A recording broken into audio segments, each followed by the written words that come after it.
कभी आराम न करने वाली मैं आज अचेत पड़ी थी। शरीर चेतना शून्य था, पर मैं पास खड़ी सब देख सुन रही थी। लेकिन किसी को भान ही नहीं था कि मैं सब देख रही हूँ। पति सिर पर हाथ रखकर जरवत बैठे थे। काफी लोग आ जा रहे थे। मेरी बेटियां अवाक बैठी थी। कुछ लोग बार बार घड़ी देख रहे थे। आपस में कानाफूसी चल रही थी। शव कब ले जाया जाएगा। बार बार मृतदेह को शव सुनने से आहत हो चुके मेरे पति ने दुखी होकर लोगों की तरफ देखा।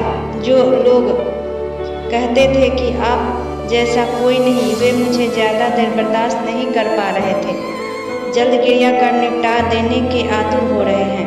खैर, मुझे गंगाजल से नहलाकर नए वस्त्र पहनाए गए, श्रृंगार किया। पति को बुलाकर मांग में सिंदूर भराया गया, मुंह में तुलसी पत्ता और सोना डाला गया, हाथों में लड्डू दबाए गए। पर सब यंत्र चालित ढंग से हो रहा था। निस्बंद शरीर में भी दर्द महसूस हो रहा था। बेटे की रात की फ्लाइट थी, वह कैंसिल नहीं कर सकता था। वह बहुत जल्दी में था। जल्दी से शमशान ले जाकर चिता सजा दी गई। पंडित के मंत्रोच्चार के बाद बेटे को अग्नि देने को कहा। वह अग्नि देकर पिता से बोला, पापा मैं जा रहा हूँ, बाकी का कार्य आप कर लीजिए। अंतर्राष्ट्रीय फ्लाइट है, जल्दी जाना होगा। अग्नि स्नान करती मैं अवाक रह गई। क्या क्या नहीं किया मैंने इसके लिए। आज मेरा बेटा मेरे पूरी तरह से राख बनने का इंतजार भी नहीं कर सकता। आज एहसास हुआ सिर्फ राम नाम सत्य है।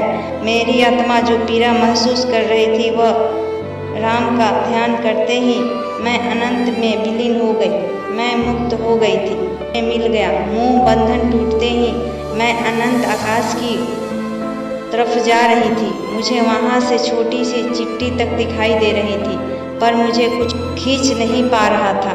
माया का फंदा गले से निकल गया था। मैं स्वयं मुख से हर्ष की छटा हटा नहीं पा रही थी। मैं उड़ रही थी अनंत में अपने गिरधर से मिलने को। मोह माया जब टूटता है, परमात्मा के सिवाय कुछ न सूझता है।